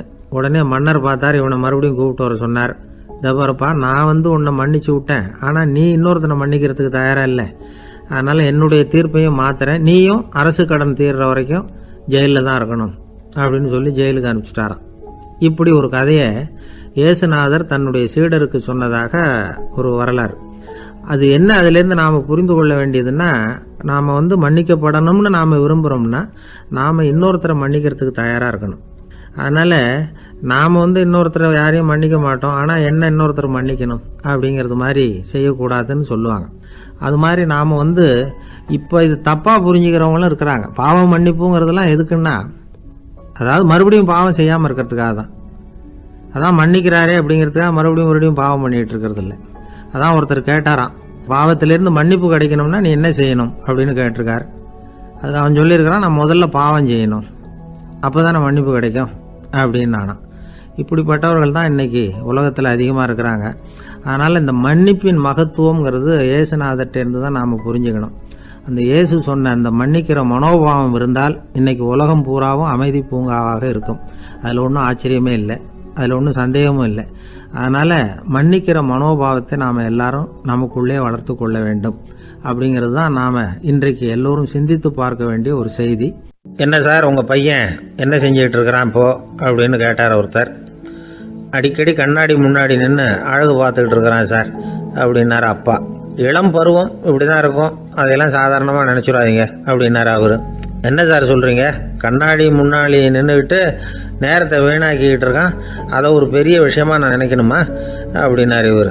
இளம் பருவத்தில் இளைஞர்களுக்கும் சின்ன பொண்ணுங்களுக்கும் அடிக்கடி கண்ணாடியில் பார்க்கணும்னு தோணும். அது வெறுமனே அழகு பார்க்கறது மட்டும் இல்லை, அவங்க தங்களையே தேடி கண்டுபிடிக்கிற ஒரு முயற்சி அது. இது ஒரு மனோதத்துவ விளைவு. இது வரைக்கும் சின்ன பிள்ளையா இருந்துட்டோம், இனிமேல் நாமளும் மற்றவங்க மாதிரி மனிதர்கள் தான் அப்படிங்கிற உணர்வு அவங்களுக்கு வருது. தங்களோட முகம் எப்படி இருக்குது, அழகு எப்படி இருக்குது, உடம்பு நேரம் எப்படி இருக்குது, முடி எப்படி இருக்குது அப்படிங்கிறதையெல்லாம் கண்டுபிடிக்கிறாங்க. அதுக்கப்புறம் இன்னொரு ஆணோ பொண்ணோ தன்னை கவனிக்கணும் அப்படின்னு நினைக்கிறாங்க. இதெல்லாம் மனோதத்துவ உண்மைகள், இதெல்லாம் இயற்கை. இதை பார்த்துட்டு பெற்றவங்க பிள்ளைங்க கெட்டு போட்டாங்க அப்படின்னு நினைக்கக்கூடாது, அவங்கள திட்டிக்கிட்டே இருக்கக்கூடாது. இன்றைக்கி பல குடும்பங்களில் இதுதான் நடந்துக்கிட்டு இருக்குது. மனுஷ வாழ்க்கையிலேயே இப்படியும் இல்லாத அப்படியும் இல்லாத ஒரு பருவம் இளம் பருவம். 13லேருந்து 19 வயசுக்கு உட்பட்ட ஆண்கள் பெண்கள் இந்த வகையை சேர்ந்தவங்க, டீனேஜ் குரூப். இவங்கள சின்னவங்கன்னு நினச்சிட முடியாது, பெரியவங்கன்னு நினச்சிட முடியாது. இவங்க ரொம்ப சென்சிட்டிவ். சமூகம் நினச்சா இவங்களை நல்லவங்களாகவும் ஆக்கலாம், கெட்டவங்களாகவும் ஆக்கலாம். கொஞ்சம் அக்கறை எடுத்துக்கிட்டால் பெரிய பெரிய மேதைகளையும் விஞ்ஞானிகளையும் உருவாக்கலாம். ஆனால் நடக்கிறது என்ன தெரியுமா? அநேகமாக இவங்களை யாருமே சரியாக புரிஞ்சுக்கிறது இல்லை, இவங்களை சரியாக நடத்துறதும் இல்லை. இது வரைக்கும் நாம் சொல்கிறத கேட்டுக்கிட்டு இருந்தான், இப்போல்லாம் அவன் இஷ்டத்துக்கு நடக்க ஆரம்பிச்சுட்டான் அப்படின்னு வருத்தப்படுற பெற்றோர்கள் அதிகம். இது வருத்தப்படுற விஷயம் இல்லை, சந்தோஷப்பட வேண்டிய விஷயம். உங்கள் புள்ள சொந்தமாக யோசிக்க ஆரம்பிக்கிறதும் நடந்துக்க ஆரம்பிக்கிறதும் ஒரு தப்பான விஷயமா? அவன் கடைசி வரைக்கும் உங்கள் பேச்சையே கேட்டுக்கிட்டு இருக்கணுங்கிறது என்ன நியாயம்? இன்றைக்கி இளைஞர்களை பெரியவங்க தப்பாக புரிஞ்சுக்கிட்டு தவறாக நடத்துறதுனால தான் அவங்களுக்கு வெறுப்பு, எரிச்சல், மனக்கசப்பு எல்லாம் உண்டாகுது. பெற்றவங்க சரியாக மதிக்கிறது இல்லை அப்படிங்கிற ஒரே காரணத்தினாலேயே வீணாக போகிற பிள்ளைங்க இன்றைக்கி அதிகம். சரி, பெற்றவங்களுக்கு இன்றைக்கி என்ன தான் புத்தி சொல்ல வர்றீங்க அப்படின்னு கேட்குறீங்களா? நாம் எதையும் சொல்ல வரல, ஆனால் அது சம்பந்தமான சில நிபுணர்கள் சொல்லியிருக்கிறத உங்கள் காதில் போட்டு வைக்கலாம். அது என்னென்னா, பிள்ளைங்க கிட்ட அன்பு செலுத்துங்க. குழந்தையா இருந்தப்போ எவ்வளவு பாசமாக இருந்தீங்க, வளர வளர அதை ஏன் குறைச்சிக்கிறீங்க? பெற்றவங்களின் அன்பான வார்த்தைகளுக்கு ஏங்குறவங்க தான் இன்றைய இளைஞர்கள். அவங்க எதை சொன்னாலும் அதை அக்கறையாக காது கொடுத்து கேளுங்க, அலட்சியப்படுத்தாதீங்க. அவங்க விரும்புறது உங்ககிட்ட இருந்து ஒரு மதிப்பு, மரியாதை, அங்கீகாரம், இவ்வளவுதான். அவங்க அவங்களாவே முடிவுகள் எடுக்கட்டும், அதுக்கு நீங்கள் உதவியாக இருங்க, அது போதும். மற்றவங்க முன்னாடி, முக்கியமாக அவங்க நண்பர்கள் முன்னாடி அவங்கள பற்றி மட்டமாக பேசாதீங்க. அவங்கக்கிட்ட பொய் சொல்லக்கூடாது. நீங்கள் சொன்னது பொய்ன்னு தெரிஞ்சு போச்சுன்னா உங்கள் பேரில் அவங்களுக்கு இருக்கிற மதிப்பு போயிடும், நம்பிக்கை போயிடும். அவங்களுக்கு முன்னாடி நீங்கள் சண்டை போடக்கூடாது. உங்கள் பிள்ளைய எப்பவும் இன்னொரு பிள்ளையோட ஒப்பிட்டு பேசுகிற வேலையே வேணாம். கூட பிறந்த மற்றவங்களோட கூட ஒப்பிடக்கூடாது. இப்படி செஞ்சால் அவன் உங்ககிட்டையும் பிரியமாக இருக்க மாட்டான், அவங்ககிட்டையும் பிரியமாக இருக்க மாட்டான். புள்ள எங்கே போகிறான், என்ன பண்ணுறான் அப்படின்னுலாம் துப்பறிஞ்சிக்கிட்டு இருக்கக்கூடாது. இளைஞர்கள் தனிமையை விரும்புகிறவங்க. அவங்கள பெட்டியில் வச்சு மூடி பாதுகாக்கணும்னு நினைக்கக்கூடாது. அவங்கள எப்படி பாதுகாக்கிறது அப்படிங்கிறது அவங்களுக்கே தெரியும். உங்கள் புள்ள எப்படி நடந்துக்கணும்னு நீங்கள் எதிர்பார்க்குறீங்களோ அது மாதிரி நீங்கள் நடந்து காட்டுங்க, அது போதும். ஒரு வீட்டில் அப்பாவும் அம்மாவும் பேசிக்கிட்டு இருக்கிறாங்க. என்னங்க, நம்ம பொண்ணு பெரியவளாயிட்டா, அடிக்கடி கண்ணாடி முன்னாடி போய் நின்றுக்கிட்டு இருக்கிறா, சீக்கிரமாக ஒரு பையனை பார்த்து கல்யாணத்தை முடிக்காமல் இப்படி மசன்னு கல் மாதிரி உட்காந்துருக்குறீங்களே அப்படின்னு சத்தம் போட்டாங்க அந்த அம்மா. அவசரப்படாத, பார்க்கறதுக்கு கண்ணுக்கு அழகா லட்சணமாக புத்திசாலியாக ஒரு பையன் கிடைக்க வேணாமா, அதுதான் பார்த்துக்கிட்டு இருக்கிறேன் அப்படின்னார் அப்பா. இதுக்கு அந்த அம்மா சொல்கிறாங்க, எங்கள் அப்பா இப்படியெல்லாம் நினச்சிக்கிட்டு இருந்திருந்தா எனக்கு கல்யாணமே ஆயிருக்காது தெரியுமா அப்படின்னாங்களாம். ஒரு வயசான அம்மா தெரு வழியாக போயிட்டு இருந்தாங்க. அவங்க கையில் எண்ணத்தையோ வச்சுக்கிட்டு அதை அடிக்கடி பார்த்துக்கிட்டே இருந்தாங்க. ஒருத்தன் மெதுவாக அவங்கக்கிட்ட போய் கையில் இருக்கிறது என்ன அப்படின்னு எட்டி பார்த்தா அவங்க கையில் 4 பல் இருந்துதான். இவன் ஆச்சரியமாக அந்த அம்மாவை பார்த்தான். ஏம்மா, உனக்கு என்ன பைத்தியமா, ஏது இந்த பல், இதை என்னத்துக்காக கையில் வச்சுக்கிட்டு அலைஞ்சிக்கிட்டு இருக்கிற அப்படின்னு கேட்டிருக்கான். அதுக்கு அந்த அம்மா விவரம் சொல்ல ஆரம்பித்தாங்களாம். இதை பாருப்பா, எனக்கு ஒரு மகன் இருந்தான், அவனை ரொம்ப செல்லமாக வளர்த்தேன். அவனை தரையிலேயே நடக்க விடுறதில்ல, எப்பவும் தூக்கி வச்சுக்கிட்டு இருப்பேன். அவன் நல்லா பெரியவனாகி பள்ளிக்கூடம் போகிறப்ப கூட அவன் புஸ்தக மூட்டையை நான் தான் சுமந்துக்கிட்டு போவேன். பார்க்குறவங்க கூட கேலி பண்ணுவாங்க, ஏம்மா படிக்க போகிறது நீயா உன் பிள்ளையான்னு கேட்பாங்க. அவன் இன்னைக்கு எவ்வளவோ பெரிய மனுஷன் ஆகிட்டான், வெளிநாட்டில் பெரிய உத்தியோகத்தில் இருக்கான். சமீபத்தில் இங்கே வந்துட்டு போனான். ஒரு நாள் ஏதோ கோபத்தில் என்ன அரைஞ்சுட்டான். அப்போ இந்த 4 பல்லும் கீழே விழுந்துட்டுது. இன்னமும் கூட விழுந்திருக்கும், ஆனால் பல்லு தான் இல்லை. என் புள்ள அரைஞ்சதுனால விழுந்த பல்லு இல்லையா அது, அதனால் இதை எப்பவும் என் கையிலேயே வச்சுக்கிட்டு ஆசையோடு பார்த்துக்கிட்டு இருக்கிறேன். அவன் தான் வெளிநாட்டுக்கு போட்டான், அவனை பார்க்க முடியாத ஏக்கத்தை நான் இந்த பல்லை பார்த்து போக்கிக்கிறேன் அப்படின்னு நாங்களாம் அந்த அம்மா. இந்த கதை எதுக்காகன்னா, தாய் அன்பு அப்படிங்கிறது எப்படிப்பட்டதுங்கிறத புரிஞ்சுக்கிறதுக்காக. கல்யாணம் ஆனதுக்கு அப்புறம் தாயை மறந்து விடுறவங்க எத்தனை பேர் இந்த உலகத்தில்? அவங்க காதில் வேணுங்கிறதுக்காக தான் இந்த தகவல். ஆனால் ஒரு விஷயம் மட்டும் நல்லா புரிஞ்சுக்கணும், தாயை மதிக்க தெரிஞ்சவங்க தான் இன்றைக்கி வாழ்க்கையில் எல்லா விதத்துலேயும் முன்னுக்கு வந்திருக்கிறாங்க. வேணும்னா விசாரித்து பார்த்துக்குங்க. இன்னொரு அம்மா இருந்தாங்க, அவங்க தினமும் ஒரு கோயிலுக்கு வருவாங்க. சாமியை பார்த்து, கடவுளே நான் இறந்து போனால் நரகத்துக்கு போகணும் அப்படின்னு வேண்டிக்குவாங்களாம். எல்லோரும் சொர்க்கத்துக்கு போகணும்னு தானே கடவுள்கிட்ட வேண்டிக்குவாங்க. இந்த அம்மா தினம் நான் நரகத்துக்கு போகணும் அப்படின்னு வேண்டிக்கிறாங்க. அங்கேருந்து அர்ச்சகருக்கு இது சந்தேகம். ஒரு நாள் அதை நேரடியாகவே அவங்கக்கிட்ட கேட்டுவிட்டார். அதுக்கு அந்த அம்மா பதில் சொன்னாங்களாம், ஐயா, எனக்கு கல்யாணம் ஆகி ரொம்ப நாள் வரைக்கும் குழந்தை பாக்கியம் இல்லாமல் இருந்தது. கோயில் குளம் எல்லாம் சுற்றி வந்தேன். ரொம்ப நாள் கழித்து ஒரு குழந்தை பிறந்தது, ஆண் குழந்தை. அவனை நான் ரொம்ப செல்லம் கொடுத்து வளர்த்தேன். அதோட விளைவு என்ன ஆச்சுன்னா, அவன் ரொம்ப மோசமாக ஆயிட்டான். கெட்ட பழக்க வழக்கம்லாம் கற்றுக்கிட்டான். அவன் இறந்து போனால் நிச்சயம் அவனுக்கு நரகம்தான் கிடைக்கும். அந்த அளவுக்கு கெட்டவன் அவன். அப்படிப்பட்ட காரியங்கள்லாம் பண்ணிகிட்ருக்கான், எனக்கு தெரியும். இவனுக்காக நரகத்தில் கூட யாரும் தயவு காட்ட மாட்டாங்க, தாட்சண்யம் காட்ட மாட்டாங்க. அதனால் இவனுக்கு முந்தி நான் இறந்து நரகத்துக்கு போயிட்டா அங்கே இவனை கவனிச்சிக்கலாமே, இவனுக்கு பணிவிடை செய்யலாமேன்னு பார்க்குறேன் அப்படின்னு நாங்களாம். அதனால தான் நான் நரகத்துக்கு போகணும்னு தினம் ஆண்டவனை வேண்டிகிட்டு இருக்கிறேன் அப்படின்னு கண்கலங்கி அந்த அம்மா சொன்னாங்களாம். அதுதான் தாய் உள்ளம்ங்கிறது. தாயின் பெருமையை சரியாக உணர்ந்துட்டா அவங்களுக்கு எப்பவும் எந்த கஷ்டமும் வராது. இது ஏதோ உபதேசத்துக்காக சொல்கிற வார்த்தை இல்லை, உண்மையான வார்த்தை. இந்த விவரத்தையெல்லாம் நண்பர் ஒருத்தர்கிட்ட சொல்லிகிட்டு இருந்தேன். அவர் கொஞ்ச நாள் கழித்து என்னை தேடி வந்தார். அவர் கையிலேயே 4 பல்லு வச்சுருந்தார். என்னங்க ஆச்சு, ஏதுங்க அந்த பல்லு அப்படின்னு விசாரித்தோம். உங்கள் உபதேசத்தை கேட்டுவிட்டு இந்த உலகத்தில் எல்லாரையும் தாயாக நினைக்க ஆரம்பிச்சிட்டேன். ஒரு அம்மாவை கடத்தரில் பார்த்து தாயேன்னு கூப்பிட்டேன். அவங்க உடனே பலார்னு என்னை அரைஞ்சிட்டாங்க. பல்லு விழுந்துட்டுது. அதை தான் பொறுக்கி எடுத்துக்கிட்டு நேராக உங்களை தேடி வந்துக்கிட்டு இருக்கிறேன்னார். தாயேன்னு தானே கூப்பிட்டீங்க, அதுக்கே அரைஞ்சாங்க அப்படின்னு கேட்டோம். நான் தாயேன்னு கூப்பிட்டது அவங்க காதில் நாயேன்னு விழுந்துட்டு தான், அதுதான் இப்படி ஆயிட்டுது அப்படின்னார். ஒரு ஆஃபீஸில் வேலை பார்க்குற ஒருத்தர் ஏதோ தப்பு பண்ணிவிட்டார். உடனே மேல் அதிகாரி அவரை கூப்பிட்டு அனுப்புனார். நீ செஞ்சது தப்புன்னார் கோபமாக. இது ஒரு ரகம். சில அதிகாரிகள் இப்படி நீங்கள் செஞ்சது தப்புன்னு சொல்கிறதில்ல, நீங்கள் செஞ்சது சரி அப்படின்னு சொல்கிறதில்ல. எப்படி சொல்லுவாங்கன்னா, நீங்கள் செஞ்சது சரியில்லைன்னு நான் நினைக்கிறேன் அப்படின்னு சொல்லுவாங்களாம். அதாவது சில பேர் நீங்கள் செஞ்சது தப்புங்கிறாங்க, அதையே மாற்றி சொல்கிறாரு இவர், நீங்கள் செஞ்சது சரியில்லைன்னு நினைக்கிறேன். இது ரெண்டும் அர்த்தம் ஒன்று தான், இருந்தாலும் வார்த்தைகள் வித்தியாசம். நிர்வாக திறமை இல்லாத ஒரு அதிகாரி யூ ஆர் ராங் அப்படின்னு சொல்லுவாராம். நிர்வாக திறமை உள்ள அதிகாரியாக இருந்தால் அதையே கொஞ்சம் மாற்றி I think you are not correct அப்படிம்பாரான். இதுதான் வித்தியாசம். இருந்தாலும் வார்த்தைகளை உபயோகப்படுத்துகிற விதத்தை வச்சு தான் வேலை நல்லா நடக்கிறதும் நடக்காததும் இருக்குது. விவரம் தெரிஞ்சவங்க என்ன சொல்கிறாங்க தெரியுமா? Be a leader not a boss அப்படிங்கிறாங்க. ஒரு லீடராக பாஸாக இருக்காதே அப்படிங்கிறாங்க. சரி, அப்படின்னா லீடருக்கும் பாஸுக்கும் வித்தியாசம் உண்டா அப்படின்னு கேட்டால் இருக்குன்னு சொல்கிறாங்க. லீடருங்கிறவர் வேறு, பாஸுங்கிறவர் வேறு.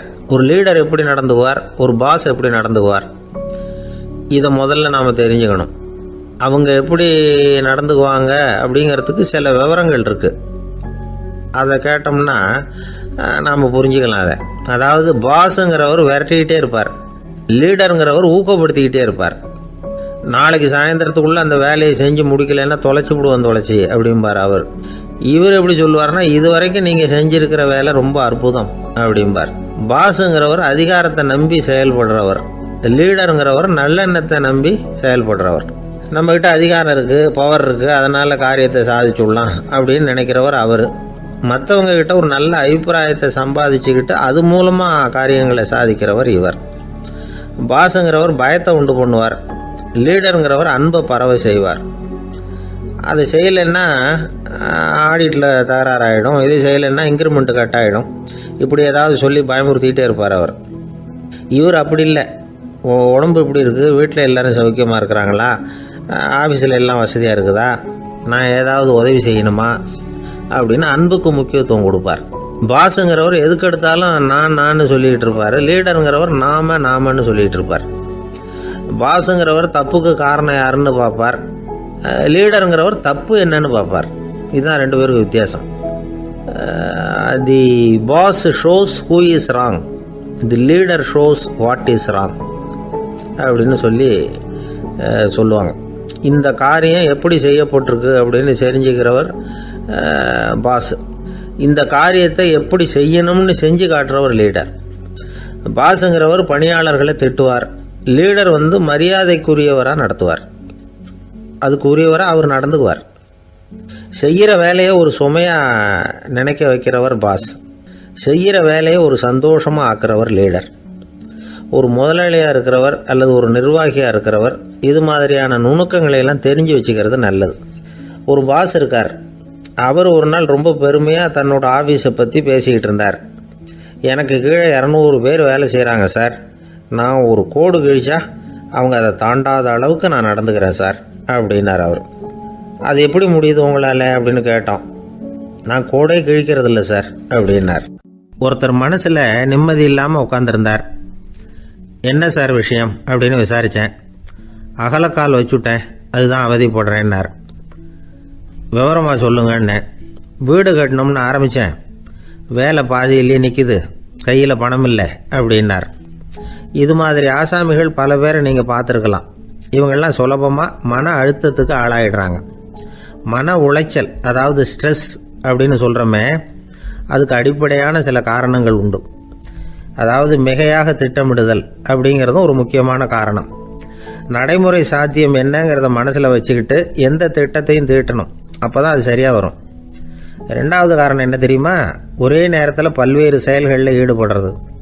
தொலைபேசியில் பேசிக்கிட்டே கையில் இருக்கிற கடிதத்தை படிச்சுக்கிட்டே எதிரில் உட்காந்துக்கிட்டு இருக்கிறவருக்கும் அப்பப்போ பதில் சொல்லிக்கிட்டு மனசில் பல்வேறு சிந்தனைகளை அப்படியே ஓட விட்டுக்கிட்டு இருக்கிறது, இதுவும் மன அழுத்தத்தை உண்டாக்குது.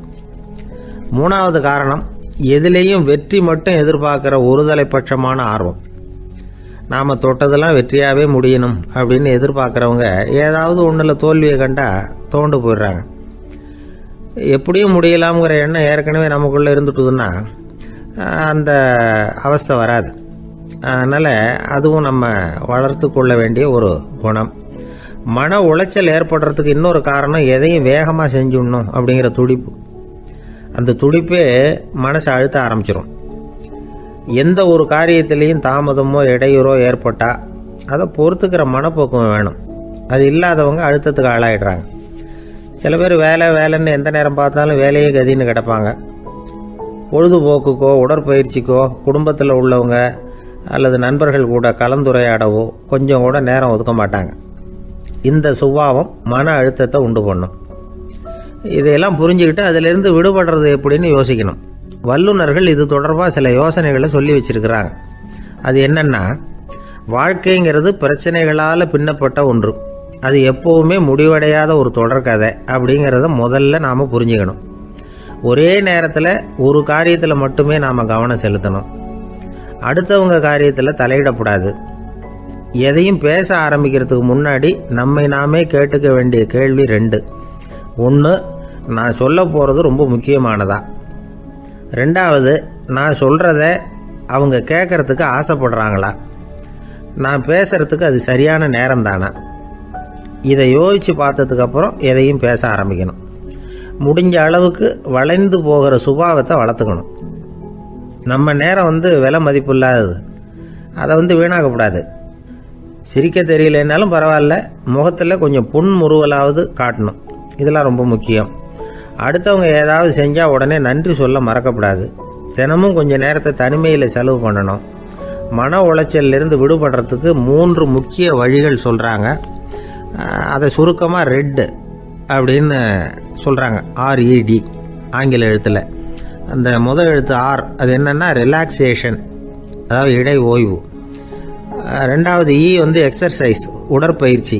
3வது டயட், திட்டமிட்ட உணவு முறை. அதனால் தியானம், மூச்சு பயிற்சி இதெல்லாம் இந்த இடை ஓய்வுக்கு வழிகள். எந்த வேலையையும் தொடர்ந்து செய்யக்கூடாது. எல்லார்கிட்டையும் கலகலப்பாக பழகணும். மாதத்துக்கு 1 நாளாவது குடும்பத்தோடு வெளியில் போயிட்டு வரணும். சுலபமான உடற்பயிற்சிகளை செய்யலாம். உடற்பயிற்சிங்கிறது நமக்காக நாம் செய்கிற ஒரு நீண்டகால முதலீடு அப்படின்னு சொல்லுவாங்க. அதாவது லாங் டேர்ம் இன்வெஸ்ட்மெண்ட்டாக. அளவோடு சாப்பிட்ணும், மெதுவாக சாப்பிட்ணும். இதெல்லாம் கொஞ்சம் மனசில் வச்சுக்கிட்டு நடந்துக்கிட்டால் மகிழ்ச்சியாக வாழலாம். சில பேர் சாப்பாட்டு விஷயத்தில் ரொம்ப அக்கறை எடுத்துக்கிறது உண்டு. ஒரு குண்டு ஆசாமி சாப்பிட உக்காந்தார். முதல்ல ஒரு மாத்திரை சாப்பிட்டார். எதுக்குன்னு கேட்டோம். பசி எடுக்கிறதுக்குன்னார். சாப்பிட்டு முடித்தார். பிறகு மறுபடியும் ஒரு மாத்திரை சாப்பிட்டார். இது எதுக்குன்னு கேட்டோம். சாப்பிட்டது ஜீரணமாகறதுக்கு அப்படின்னார். என் நண்பர் ஒருத்தர் ஆழ்ந்த சிந்தனையில் இருந்தார். என்ன யோசனை பண்ணுறீங்கன்னு கேட்டேன். தலைவர் ஆகணும்னு பார்க்குறேன், அதுதான் என்ன வழின்னு யோசிச்சுக்கிட்டு இருக்கேன்னார். நான் கூட அது மாதிரி யோசித்து பார்த்தேன். அதுக்கப்புறம் அந்த யோசனையை கை விட்டுட்டேன் அப்படின்னோம். ஏன்னு கேட்டார். அதுக்கான தகுதிகள் நமக்கு இல்லைங்கிறது புரியுது. அது நமக்கு புரியறத விட நம்ம விட மற்றவங்களுக்கு நல்லா புரிஞ்சு போச்சு. அதனால் பேசாமல் கம்முன்னு இருந்துடுறது தான் நல்லது அப்படின்னோம். தலைவர் ஆகிறதுக்கு தகுதிகள் வேற உண்டோ அப்படின்னு கேட்டார். அவர் யதார்த்தமாக தான் கேட்குறார். நாங்கள் உடனே எங்ககிட்ட இருந்த ஒரு புத்தகத்தை எடுத்து அவர்கிட்ட கொடுத்தோம். படித்து பாருங்கன்னு. தலைவர் ஆகிறதுக்கு என்ன வழி அப்படிங்கிறத பற்றி அதில் போட்டிருக்கிறாங்க. முதல் வழி என்ன தெரியுமா? ஒரு 4 பேர் முன்னாடி இல்லைன்னா ஒரு கூட்டத்துக்கு முன்னாடி நீங்கள் பேச போகிறீங்க. அப்போ எப்படி ஆரம்பிக்கணும்னா, உண்மையான புகழ்ச்சி, நேர்மையான பாராட்டு, இதோடு ஆரம்பிக்கணும். எடுத்ததுமே அது சரியில்லை இது சரியில்லைன்னு பேசிகிட்டு இருக்கக்கூடாது. மக்களை பார்த்து நீங்கள் தான் தப்பு பண்ணிவிட்டீங்க அப்படின்னு நேரடியாக சொல்லக்கூடாது.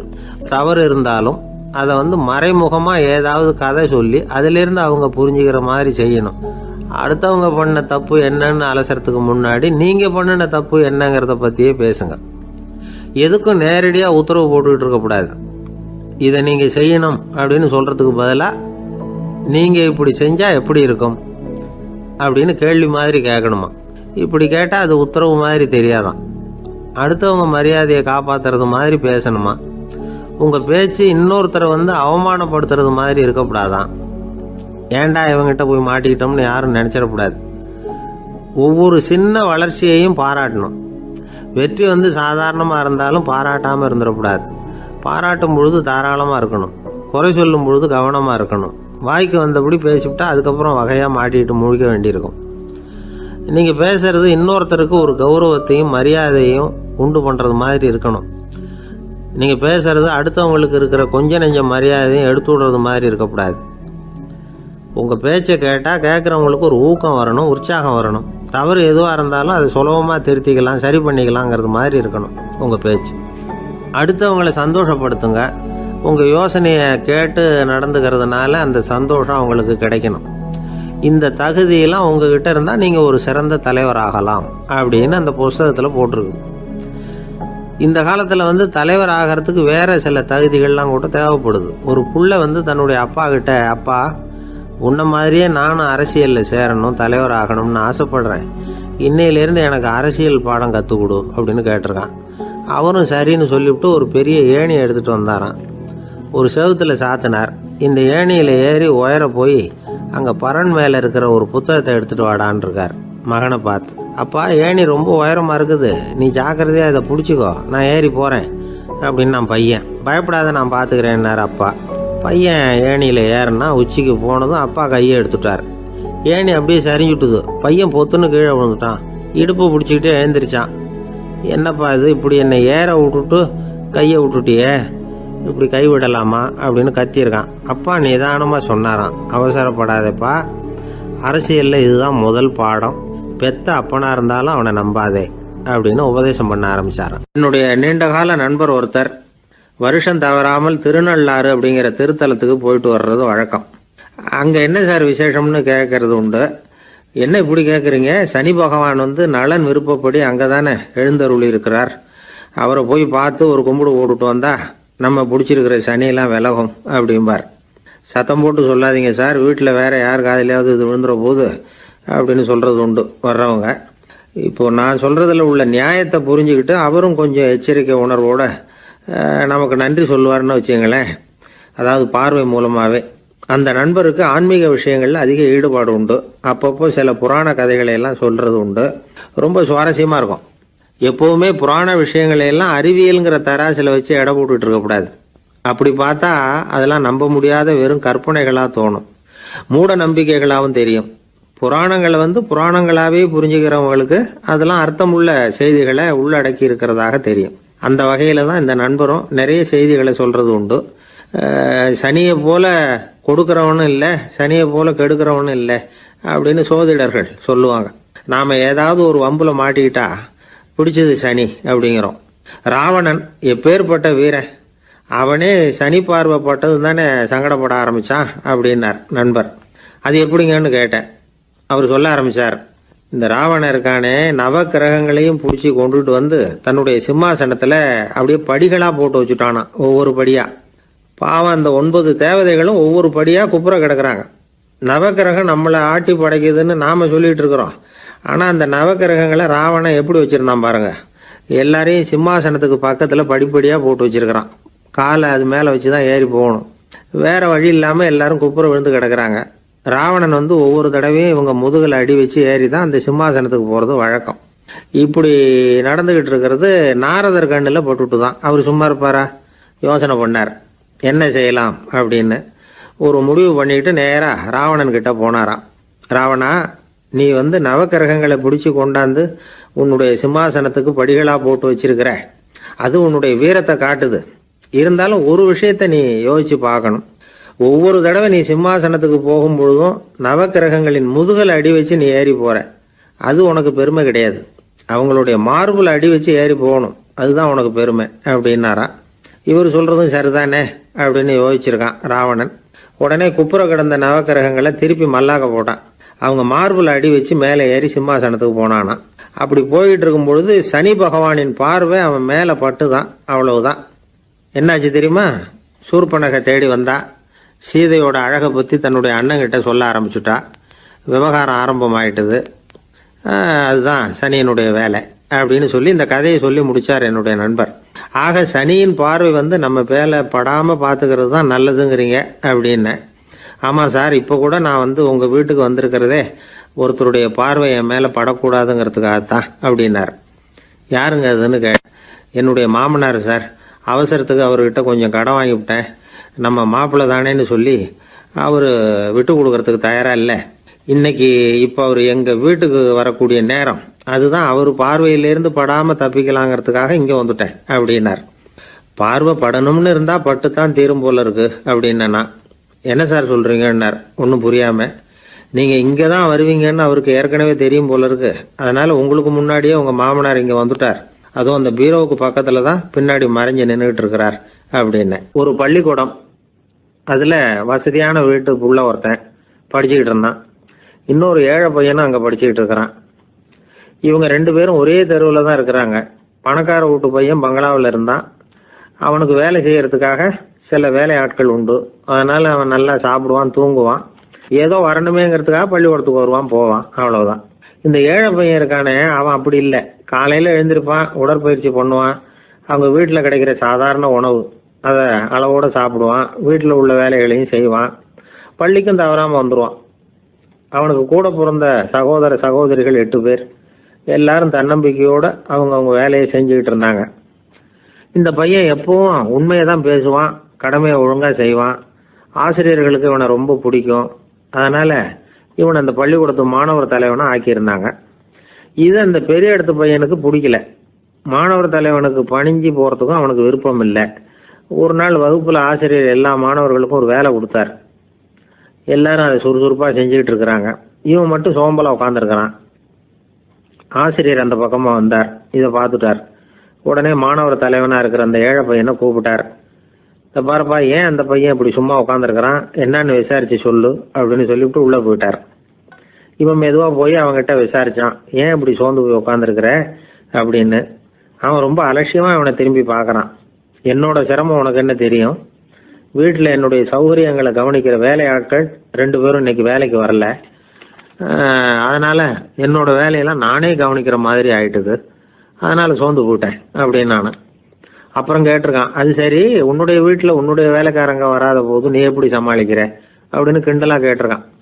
அதாவது இவன் ஏழைங்கிறதையும் இவன் வீட்டில் வேலை செய்யறதுக்கு யாரும் இல்லைங்கிறதையும் இப்படி சொல்லி கிண்டல் பண்ணுறான். இந்த ஏழை பையனுக்கு இது புரிஞ்சுது, மனசு வேதனை போட்டுது. இருந்தாலும் வெளியில் காட்டிக்காமல் சிரிச்சுக்கிட்டே சொன்னானா, எனக்கு அந்த கவலையே கிடையாது, என்னுடைய உதவிக்கு நான் நினைச்ச உடனே என்னுடைய காரியத்தை செய்யறதுக்கு 8 பேர் எப்பவும் தயாராக இருப்பாங்க அப்படின்னு. இவன் இப்படி சொன்னதும் அவனுக்கு ஒரு மாதிரி ஆயிட்டு தான், தலையை குனிஞ்சுக்கிட்டே போயிட்டான். உள்ளே உட்காந்துருந்த ஆசிரியர் காதில் இது விழுந்தது. உடனே இந்த ஏழை பையனை உள்ளே கூப்பிட்டு போனார், கேட்டார், என்னப்பா இப்படி சொல்கிற? இவன் பொய் சொல்ல மாட்டாங்கிறது அவருக்கு தெரியும், அவனை சமாளிக்கிறதுக்காக இப்படி ஒரு பொய்யை சொல்லியிருப்பாங்கிறதையும் அவரால் ஏற்றுக்க முடியல.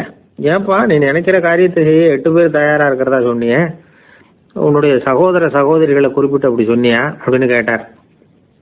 இல்லைங்க ஐயா, நான் அவங்கள குறிப்பிட்டு அப்படி சொல்லலைன்னா. அப்படின்னா பொய் சொன்னியா? இந்த சின்ன விஷயத்துக்கு அப்படி பொய் சொல்லலாமான்னார். ஐயா நான் பொய்யும் சொல்லலைன்னா. இவன் அப்படின்னா நீ சொன்னதுக்கு என்ன அர்த்தம்னார். இப்போ அந்த பையன் சொல்கிறான், ஐயா நான் நினைக்கிறத செய்து முடிக்க என் கூட இருக்கிற அந்த 8 பேர் யாருன்னா 2 கால் 2 கை வாய் மூக்கு கண்ணு காது ஆக மொத்தம் 8. இவங்க தான் அந்த வேலை ஆட்கள். நான் சொல்கிறத செய்யறதுக்கு, நான் சொல்கிறத கேட்கறதுக்கும் செய்யறதுக்கும் அவங்க எப்பவும் தயாராக இருக்காங்க. அந்த அளவுக்கு என்னுடைய பயிற்சிகள் பழக்க வழக்கங்கள் மூலமாக அவங்கள நல்ல நிலைமையில் வச்சிருக்கிறேன் அப்படின்னா. இந்த கதையை சுவாமி சின்மயானந்தர் சொல்கிறது வழக்கம். இயற்கை நமக்கு கொடுத்துருக்கிற வேலை ஆட்கள் இந்த 8, இவங்களை நல்ல முறையில் வச்சிருந்து வேலை வாங்க வேண்டியது நம்முடைய கடமை. அந்த கடமையை ஒழுங்காக செஞ்சுக்கிட்டு வந்தால் வாழ்க்கையில் வெற்றி நிச்சயம், இல்லைன்னா குழப்பம்தான். புத்தி சரியா இல்லைன்னா இந்த வேலையாட்கள் நாம் சொல்கிறத கேட்க மாட்டாங்க. ஒருத்தன் குடி போதையில் தள்ளாடி தள்ளாடி போய் ஒரு மரத்தில் முட்டிக்கிட்டானா, தலையில் கட்டு போட்டுக்கிட்டு மறுநாள் வந்திருக்கான். ஏன்டா இப்படி பண்ணுறேன்னு கேட்டிருக்காங்க. நான் ஒதுங்கி போன்னு தான் சொன்னேன், அது கேட்கல அப்படின்ட்டுருக்கான். எது கேட்கல? உன்னோட காலா அப்படின்னு கேட்டிருக்காங்க. இல்லைங்க அந்த மரம் அப்படின்னு நானா. ஒருத்தர் குதிரை ரேஸுக்கு போனார், பணம் கட்டினார், தோற்று போயிட்டார். மறுபடியும் போனார், பணம் கட்டினார், தோற்று போனார். அடுத்த தடவையும் பணம் கட்ட போனப்போ அவரை தடுத்து கேட்டோம், ஏன் சார் ஏற்கனவே விட்டது போதாதா, இன்னமும் இருக்கிறத விடணுமா அப்படின்னு கேட்டோம். விட்டதையெல்லாம் மொத்தமாக எடுக்க வேணாமா சார், அதுக்காக தான் தொடர்ந்து பணம் கட்டுறேன்னார் அவர். இவரை திருத்துறது ரொம்ப கஷ்டம். இது ஒரு மனநோய். மனநோய்களில் பல வகை உண்டு. மனநோய்கள் பிரிவு அட்டவணையில் சூதாட்டம்ங்கிறது அவதியுறும் நோய் அப்படிங்கிற தலைப்பில் வருது. சூதாட்டம் 2 வகைப்படும்னு சொல்கிறாங்க உளவியல் நிபுணர்கள். ஒரு வகை எப்படின்னா நண்பர்களோடு சேர்ந்துக்கிட்டு மகிழ்ச்சியும் கிளர்ச்சியும் அடையிறதுக்காக ஈடுபடுறது, பிரச்சனைகளை தீர்க்கறதுல ஒரு ஆர்வம், கேளிக்கைக்காக கொஞ்சம் விட்டு பிடிக்கிறது அப்படிங்கிற மனுஷனுடைய அடி மனசில் உள்ள விபரீத பிணைய சுபாவம், இதெல்லாம் அதுக்கு காரணம். இன்னொரு வகை எப்படின்னா சூதாட்டத்தில் ஈடுபட்டு ஒரு கட்டாய நிலைமைக்கு ஆளாயிடுறது, ஈடுபடு அப்படின்னு மனசு ஒரு வெறித்தன்மையை தூண்டிக்கிட்டே இருக்கும். இப்படிப்பட்டவங்களுக்கு நாம் தோத்துக்கிட்டு இருக்கோங்கிறது தெரியும், நாம் ஜெயிக்கிறதுக்கான சந்தர்ப்பம் இல்லைங்கிறதும் தெரியும். இதனால் நமக்கும் கஷ்டம், நம்ம சுற்றி இருக்கிறவங்களுக்கும் கஷ்டங்கிறதும் புரியும். அப்படி இருந்தும் சூதாடுவாங்க. இதுக்கு காரணம் சூதாடியின் பகற்கனவு அப்படிங்கிறாங்க நிபுணர்கள். இந்த நிலைமைக்கு கட்டாய சூதாட்டம் அல்லது நிர்பந்த சூதாட்டம் அப்படின்னு பேர் வச்சிருக்கிறாங்க. இப்படிப்பட்ட ஆசாமி இருக்கிறது பூரா விட்டுருவான், கடன் வாங்குவான், திருடுவான். இருந்தாலும் என்னைக்காவது ஒரு நாள் ஜெயிச்சிருவேன் அப்படின்னு சொல்லிக்கிட்டே இருப்பான். விட்டதை எடுத்துருவேங்கிற ஒரு நம்பிக்கை சுடர் அவனுக்குள்ளே எரிஞ்சிக்கிட்டே இருக்கும். இவனை மனநோயாளி அப்படின்னு சொல்லிட முடியாதான். என்ன காரணம்னா இது மாதிரி ஆளுங்க கிட்ட மன போராட்டமோ கவலையோ பதட்டமோ இருக்கிறது இல்லை. சில விசேஷமான குணங்கள் இவங்க கிட்ட உண்டு. எதிர்ப்பு உணர்ச்சி, சிறுபிள்ளைத்தனம், சட்ட திட்டங்களையும் சம்பிரதாயங்களையும் உட தெரியாத மனப்போக்கு, பொறுப்பில்லாத தன்மை, நெறி தவறி நடக்கிறது எல்லாம் இவங்ககிட்ட உண்டு. ஆனால் வெளிப்பார்வைக்கு ரொம்ப சிநேகமாக இருப்பாங்க, அன்பாக இருப்பாங்க. அப்படி இருக்கிறதாக காட்டிக்குவாங்க. ஆதாயம், சுயலாபம் இதெல்லாம் கருதி தான் பழகுவாங்க. இவங்க கேட்குறப்ப நாம் பணம் கொடுக்கலன்னு வச்சுக்கோங்க, நம்மளை கை விட்டுருவாங்க. நம்ம மேலே அபாண்டமாக பழி சுமத்துறது கூட தயங்க மாட்டாங்க. தங்களுடைய சூதாட்ட நடவடிக்கைகளுக்கு சாதகமான காரணங்களை சொல்லிகிட்டு இருப்பாங்க. நீ வேணும்னா பாரு, ஒரே நாளில் நான் இழந்ததையெல்லாம் மீட்டு லட்சாதிபதி ஆறேன்னா இல்லையா பாரு அப்படிம்பாங்க. தோற்று போகிறத ஒரு படிப்பினையாக இவங்க எடுத்துக்கிறதே இல்லை. தோற்று போகிறதுலேயே இவங்களுக்கு ஒரு அலாதியான சுகம். தனக்குத்தானே துன்பத்தை வரவழைச்சிக்கிட்டு இன்பம் அடையிறதுக்கு தன்வதை சுகம் அப்படின்னு பேர். இவங்கெல்லாம் அந்த ரகம்.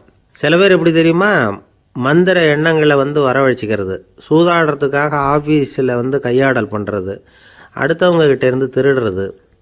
இந்த மந்திர எண்ணம் தீவிரமாச்சுன்னா ஒரு மாதிரியாக பேச ஆரம்பிச்சிருவாங்க. தோல்வி தான் சார் வெற்றிக்கு முதல் படியும்பாங்க. தன்னால் பகடக்காய்களையும் குதிரை ஓட்டிகளையும், அதாவது இந்த ஜாக்கிகள், அதெல்லாம் கட்டுப்படுத்த முடியுங்கிற பித்து நிலைக்கு இவங்கெல்லாம் தள்ளப்பட்டுருவாங்க. சில சூதாடிகள் ஆராய்ச்சி பார்த்ததில் என்ன தெரிய வந்தது தெரியுமா? அவங்கெல்லாம் குழந்தை பருவத்தில் அன்புக்காக ஏங்கினவங்களாம், புறக்கணிக்கப்பட்டவங்களாம், உதவிகளை பெற முடியாதவங்க, இப்படிலாம் இருந்திருக்கிறாங்க. இவங்க வளர வளர மற்றவங்க சௌகரியம் பற்றி அக்கறை இல்லாதவங்களாக ஆயிடுறாங்க. அதிர்ஷ்ட தேவதை தன்னோடு இருக்கிறாங்க அப்படிங்கிற அசையாத நம்பிக்கை இவங்களுக்கு. இவங்களை திருத்துறது ரொம்ப கஷ்டம். அதனால் பந்தயம், சூதாட்டம் இது மாதிரியான விஷயங்களை விட்டு விலகியே இருக்கிறது தான் நமக்கு நல்லது.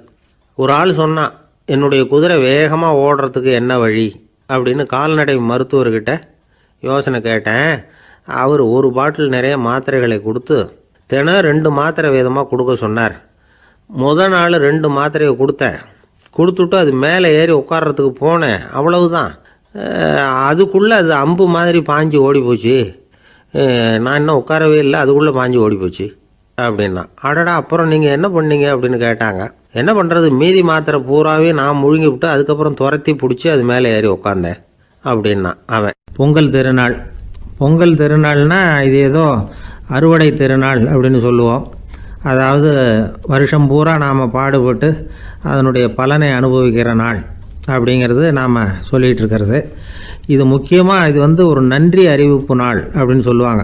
இன்றைக்கி நிறைய நன்றி அறிவிப்பு கூட்டம்லாம் நடந்துக்கிட்டு இருக்குல்ல, அது மாதிரி விவசாயிகள் நடத்துகிற ஒரு நன்றி அறிவிப்பு விழா இது. யாருக்கு நன்றி சொல்கிறாங்கன்னா ஆதவனுக்கு. அதாவது சூரியன் இல்லைன்னா விவசாயம் இல்லை. அதனால் ஆதவனுக்கு நன்றி செலுத்துகிற நாளாக இந்த பொங்கல் திருநாளை நாம் கொண்டாடுறோம். அதாவது இந்த பொங்கலில் விவசாயிகள்கிட்டேருந்து நிறைய பண்புகளை நாம் தெரிஞ்சுக்க வேண்டிய நாள் இது. விவசாயிகள் அவங்க விவசாயம் முன்னேறி இருக்கிற அளவுக்கு விவசாயிகளுடைய வாழ்க்கை தரம் முன்னேறலை. அந்த அளவுக்கு அவர்கள் நாட்டுக்காக உழைச்சிக்கிட்டு இருக்கிறாங்க. அந்த காலத்திலே அதை பற்றி ஒரு கதை சொல்கிறது உண்டு. ஒரு வயசான ஆள் நிலத்தில் ஏறு உழுதுகிட்டு இருந்தாராம். கிழிஞ்சு போன ஒரு சின்ன துண்டை தான் இடுப்பில் கட்டியிருந்தாராம். தலையில் ஒரு கந்தலை சுற்றி இருந்தார். உடம்பு பூரா சேரு, ரொம்ப ஏழை. ஏறு ஓட்டிகிட்டு இருக்கிறவர் வேறு எப்படி இருப்பார்? இருந்தாலும் அந்த ஆள் ரொம்ப ஜாலியாக பாட்டு பாடிக்கிட்டே ஏறு உழுதுகிட்டு இருந்தாராம். உடம்புல தான் அவர் ஏழையை தவிர மனசில் ஒரு ஏழையாக தெரியல. அந்த சமயத்தில் அந்த நாட்டு ராஜா அந்த பக்கமாக குதிரை மேலே வந்தாராம். வேட்டைக்கு போயிட்டு பரிவாரங்களோடு திரும்பி வந்துக்கிட்டு இருக்கிறார். ரொம்ப செல்வ செழிப்பில் இருக்கிற ராஜா அவர் இந்த வயசான விவசாயியை பார்த்துருக்கார். இந்த ஆள் ரொம்பவும் ஏழைங்கிறது அவர் பார்த்தாவே பளிச்சுன்னு தெரியுது. கட்டிக்கிறதுக்கு நல்ல துணி இல்லை, உடம்போ இழைச்சி போயிருக்குது, வயிறு முதுகில் போய் ஒட்டிக்கிட்டு இருக்கு, கண்ணு குழி விழுந்து போயிருக்குது. ஆனாலும் முகத்தை பார்த்தா சந்தோஷமாக இருக்கிற மாதிரி இருக்குது. இவ்வளோ உற்சாகமாக பாடிக்கிட்டு இருக்கிறாரே அப்படின்னு ஆச்சரியமாக நினச்சி பார்த்தார் அந்த ராஜா. சரி, அவர்கிட்ட கொஞ்சம் பேச்சு கொடுத்து பார்க்கலாம் அப்படின்னு முடிவு பண்ணார். ஐயா பெரியவரே, இப்படி கொஞ்சம் வர முடியுமான்னாராம். பொழுது போகிறதுக்குள்ளே நான் இந்த வயல் பூரா உழவு ஓட்டி ஆகணும், அதனால் பேசுகிறதுக்கு நேரம் இல்லை அப்படின்னாராம் அந்த பெரியவர். என்ன அவ்வளவு அவசரமாக? மீதி இருந்தால் நாளைக்கு உழுதக்கூடாதா? அது சரி, உனக்கு எத்தனை ஏக்கர் நிலம் இருக்குது அப்படின்னு விசாரிச்சிருக்கார் ராஜா. எனக்குன்னு சொந்தமாக உள்ளங்கை அளவு கூட நிலம் கிடையாது. இது எங்கள் முதலாளியோட நிலம். இதை பூராவும் உழுது முடித்தாதான் அவர் கூலி கொடுப்பார். நான் கூலிக்கு உழுதுகிட்டு இருக்கிறேன். உங்ககிட்ட பேசிக்கிட்டு இருந்தால் அவருக்கு துரோகம் பண்ணது மாதிரி ஆகிடும் அப்படின்னாராம். ராஜா குதிரையை விட்டு கீழே இறங்கினார். வரப்பில் நடந்து அந்த பெரியவர்கிட்டே போனாராம். சரி, ஒரு நாள் பூரா உழுதா உனக்கு எவ்வளவு கூலின்னு கேட்டிருக்கார். 8 அணா கூலி கிடைக்கும்னாராம் அவர். இது ரொம்ப காலத்துக்கு முன்னாடி நடந்த ஒரு சம்பவங்கிறதுனால அப்போ 8 அணா கூலிங்கிறது ரொம்ப பெருசு. இருந்தாலும் அதுவும் அந்த ராஜாவுக்கு பெரிய கூலியாக தெரியல. இவ்வளவு தானா, இதை வச்சுக்கிட்டு நீ எப்படி காலம் தள்ளுற அப்படின்னாராம். ஒன்றும் கவலை இல்லை அப்படின்னாராம் அவர். ராஜாவுக்கு ரொம்ப ஆச்சரியமாக போச்சு. 8 அணா கூலி வாங்குகிற இந்த ஆள் கவலை இல்லாமல் இருக்கிறார், ஏராளமான வசதியோடு இருக்கிறன்னா கவலை இல்லாமல் வாழ முடியலையே அப்படின்னு நினச்சி பார்த்துருக்கார். அது சரி, 8 அணாவில் எப்படி குடும்பம் நடத்துகிற அப்படின்னு கேட்டாராம். எனக்கு கிடைக்கிற 8 அணாவில் 2 அணா குடும்பத்துக்கு செலவழிக்கிறேன், 2 அணா பழைய கடனுக்கு கொடுக்குறேன், 2 அணா தர்மம் செய்கிறேன், 2 அணா வட்டிக்கு கொடுக்குறேன், ஒரு குறையும் இல்லைன்னாராம்.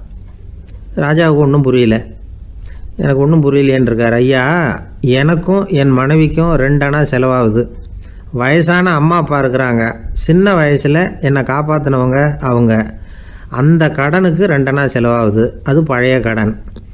என் தங்கச்சி ஒருத்தி ஆதரவு இல்லாத நிலைமையில் தன்னுடைய மகனோட என் வீட்டில் வந்துருக்கிறா. அவளுக்கும் அவள் மகனுக்கும் 2 அணா செலவு பண்ணுறேன், அது தர்மம். எனக்கு 2 பிள்ளைங்க இருக்கிறாங்க, அவங்களுக்கு 2 அணா செலவு பண்ணுறேன், அது வட்டிக்கு கொடுக்கறது மாதிரி. பிற்காலத்தில் அவங்க எங்களை காப்பாற்றுவாங்க. அந்த வகையில் நான் திருப்தியோடு வாழ்ந்துக்கிட்டு இருக்கிறேன் அப்படின்னாராம். ராஜாவுக்கு அர்த்தம் புரிய ஆரம்பிச்சுதான். அந்த பெரிய நிலத்தை விலை கொடுத்து வாங்கி அந்த பெரியவருக்கே தானமாக கொடுத்துட்டாராம். இப்போ உழுதவருக்கே நிலம் சொந்தமாயிட்டுது. அன்னையிலேருந்து அரசனுக்கும் ஆறுதல் கிடைச்சிதான். இப்படி ஒரு கதை சொல்லுவாங்க. 8 அணா வருமானத்தை வச்சுக்கிட்டு எப்படி காலத்தை தள்ளுறதுன்னு சொல்கிறதுக்காக இந்த கதையை சொல்கிறதாக யாரும் தப்பாக நினச்சிக்கக்கூடாது. கிடைக்கிறத எப்படி பங்கு போடுறார், எப்படி திருப்தியாக வாழறார் அப்படிங்கிறது தான் முக்கியம். அது மாதிரி இன்றைக்கு இந்த பொங்கல் திருநாளில் உழவர்கள் மனசு மகிழ்ச்சியாக இருந்ததுன்னா அது எல்லாரும் மகிழ்ச்சியாக இருக்கிறது மாதிரி அர்த்தம். அதனால் அவர்கள்ட்டேருந்து நாம் பாடம் கற்றுக்கணும். சில உழவர்கள் தங்கள் நிலத்தில் விளையிறத தாங்கள் சாப்பிட மாட்டாங்க. அடுத்தவங்கள்ட்ட விற்றுட்டு சந்தையில் போய் வேறு அரிசி வாங்கிட்டு வந்து தான் இவங்க சாப்பிடுவாங்க. அப்படிப்பட்ட விவசாயிகள்லாம் இது உண்டு. பங்கிடுகிற பண்பை உழவர்கள்ட்டேருந்து கற்றுக்கொள்ளுங்கள் அப்படிம்பாங்க. ஒரு ஆள் நிம்மதியாக மகிழ்ச்சியாக இருந்தானா உங்கள் நிம்மதிக்கும் மகிழ்ச்சிக்கும் என்ன காரணம்னு கேட்டிருக்கார் இன்னொருத்தர். என்கிட்ட இருந்தது பூராவையும் என் பிள்ளைங்களுக்கு சமமாக பங்கு போட்டு கொடுத்துட்டேன், எனக்குன்னு எதுவுமே வச்சுக்கல, அதுதான் நிம்மதிக்கு காரணம்ன்றிருக்கான். உங்ககிட்ட இருந்தது எவ்வளவு இருந்தது அப்படின்னு கேட்டிருக்காரு அவர். மொத்தமாக ஒரு 50,000 ரூபா இருக்கும் அப்படின்னு இருக்கான். அவ்வளவும் பணமாகவே இருந்ததா அப்படின்னு கேட்டிருக்காங்க இவங்க. இல்லைங்க, அவ்வளவும் கடன், அதை தான் பிரித்து கொடுத்துருக்கேன் பிள்ளைங்க கிட்ட அப்படின்னு நானும். அவன் அந்த மரத்தின் உச்சியில ஒரு பறவை கூடு, ஏதோ ஒரு பறவை கூடு கட்டியிருந்தது. அது என்ன பறவைன்னா ராஜாளி. ஒரு குரங்கு அந்த மரத்து கிளையில தாவி தாவி குதிச்சுக்கிட்டு இருந்தது. அப்போ இந்த கூட்டுல இருந்த முட்டை அது கண்ணுல போட்டுவிட்டது. அதுக்கப்புறம் அது சும்மா இருக்குமா, விளையாட்டா ஒரு முட்டையை எடுத்தது, மரத்தை விட்டு கீழே இறங்குச்சு. கீழே ஒரு குப்பை மேட்டில் ஒரு கோழி சில முட்டைகளை அது பாட்டுக்கு இட்டு வச்சிருந்தது. குரங்கு தன் கையில் இருந்த ராஜாளி பறவையோட முட்டையை அந்த கோழி முட்டைகளோட சேர்த்து போட்டுட்டு போயிட்டுது. கோழி வந்தது, பார்த்தது, அதுக்கு ஒன்றும் வித்தியாசம் புரியல. தன்னுடைய முட்டைகளோட சேர்த்து அந்த ராஜாளி முட்டையையும் சேர்த்து அடைகாத்துது. கொஞ்ச நாள்ல குஞ்சுகள்லாம் பொரிச்சுது, எல்லாம் முட்டையை விட்டு வெளியில வந்தது. ராஜாளி பறவையோட குஞ்சு அந்த கோழி குஞ்சுகளோடவே சேர்ந்து வளர்ந்தது. மற்ற கோழி குஞ்சுகள் போலவே இதுவும் குப்பையை கிளறிச்சு புழு பூச்சிகளை சாப்பிட்டுது. காக்கைகள் தாக்கிறதுக்கு வந்ததுன்னா மற்ற கோழி குஞ்சுகள் மாதிரியே இதுவும் பயந்து போய் தாய் கோழியின் சிறகுகளுக்கு உள்ள ஒளிஞ்சிக்கும். இப்படியே கொஞ்ச காலம் போச்சு. குஞ்சுகள்லாம் வளர்ந்து பெருசாயிட்டுது. சிலது சேவல்களாச்சு, சிலது கோழிகளாச்சு. அந்த ஒண்ணு மட்டும் ராஜாளி ஆச்சு. ஆனா ஒரு விஷயம், தான் ஒரு ராஜாளிங்கிறது அந்த பறவைக்கு தெரியாது. தன்னையும் ஒரு கோழின்னே அது நினைச்சுக்கிட்டு இருக்கு. அப்படி நினைச்சுக்கிட்டு குப்பை மேட்டை கிளறிக்கிட்டு இருக்கு. ஒரு நாள் சாயந்தர நேரம் இந்த ராஜாளி பறவை கீழே அது பாட்டுக்கு வழக்கம் போல குப்பையை கிளறிக்கிட்டு இருக்குது. அப்போ அண்ணாந்து பாக்குது. வானத்துல உயரத்துல கூட்டமா ராஜாளி பறவைகள் உல்லாசமா வட்டம் அடிச்சு பறந்துகிட்டு இருக்கு. அதே இது பாக்குது. இதுக்கு மனசுக்குள்ள ஏக்கமா போச்சான். அப்போ இதுக்கு ஆண்டவன் பேர்ல கோபம் வந்துதான். ஆண்டவனுக்கு என் பேர்ல ஏன் இந்த ஓர வஞ்சனை, என்னையும் ஒரு ராஜாளியா படைச்சிருந்தா நானும் கூட இந்நேரம் ஆகாயத்துல உல்லாசமா பறந்துகிட்டு இருப்பேனே அப்படின்னு நினைச்சு வருத்தப்பட்டுதான். இது வேடிக்கையா இருக்குல்ல. ஒரு வகையில பார்த்தா நாம கூட இந்த ராஜாளி பறவை மாதிரி தான் வாழ்ந்துகிட்டு இருக்கோம் அப்படிங்கிறார் ஒரு உளவியல் நிபுணர். நம்மால எவ்வளவு வேலை செய்ய முடியும் அப்படின்னு நாம நினைச்சுக்கிட்டு இருக்கிறோமோ அதை விட பல மடங்கு நம்மால வேலை செய்ய முடியுமா, பல மடங்கு வேகமாகவும் வேலை செய்ய முடியும் அப்படிங்கிறார் அவர். நம்முடைய முழுமையான பலம் என்னங்கிறது நமக்கே தெரியறதில்ல, அதுதான் கஷ்டம். நம்முடைய பலம் தெரியாததுனாலதான் நாம எதுக்கு எடுத்தாலும் பயந்துகிட்டு இருக்கிறோம். ஒரு ஆள் இருந்தான், அவனுக்கு எப்படின்னா கோழியை கண்டா பயப்படுவான். ஏன் கோழியை கண்டா பயம்னா, அவனுக்கு மனசுக்குள்ள தான் ஒரு புழுன்னு நினைப்பு. தன்னை ஒரு புழுவா நினைக்கும் பொழுது, புழுன்னா கோழி கொத்தும்ல, அதனால கோழியை கண்டு பயப்பட ஆரம்பிச்சிட்டான். இவன் நடுங்கிடுவான். எதிரில் கோழி வந்ததுன்னா உடம்பு பூரா நடுங்க ஆரம்பிச்சிடும். வீட்டில் இருக்கிறவங்க பார்த்தாங்க. இவனை அழைச்சிட்டு போய் ஒரு மனநோய் மருத்துவமனையில சேர்த்துட்டாங்க. அங்க உள்ள டாக்டர் இவருக்கு சிகிச்சையெல்லாம் கொடுத்தார். ஒரு வாரம் இவனை தங்க வச்சு வேண்டிய சிகிச்சையெல்லாம் கொடுத்து மன ரீதியாக அவனை மாற்றி, சரி இனிமேல் நீ வீட்டுக்கு போகலாம்னு சொல்லி அனுப்பி வச்சார். வீட்டுக்கு புறப்பட்டான். அப்போ சொன்னார், இதை பாருப்பா, நீ வீட்டுக்கு போகலாம், நேராக வீட்டுக்கு போ, நல்லா ஞாபகம் வச்சுக்கோ, இனிமே நீ ஒரு புழு கிடையாது, மனுஷன், தைரியமா புறப்படு, போயிட்டு வா அப்படின்னு சொல்லி வழி அனுப்பி வச்சார். சரிங்க டாக்டர்னு சொல்லிவிட்டு இவன் புறப்பட்டு போனான். பாதி வழி போயிருப்பான். லேசா நிமிர்ந்து பார்க்கறான், எதிரில் ஒரு கோழி வந்துகிட்டு இருக்கு. அது பாட்டுக்கு சாதாரணமா நடந்து வந்துகிட்டு இருந்தது. அவ்வளவுதான், இவன் உடம்பு கிடுகிடுன்னு ஆட ஆரம்பிச்சுட்டுது. திரும்பி ஓடி வந்துட்டான். டாக்டர் கேட்டார், ஏன்பா திரும்பி ஓடி வந்துட்டேன்னு. பாதி தூரம் போயிட்டேன் டாக்டர், எதிரில் ஒரு கோழி வந்துகிட்டு இருக்குது, அதான் பயமா இருந்தது, வந்துட்டேன்னா. டாக்டருக்கு ஒரு மாதிரி ஆயிடுது. அவர் சொன்னார், இதை பாருப்பா, நான் தான் சொன்னேனே, நீ ஒரு புழு இல்லை, மனுஷன்,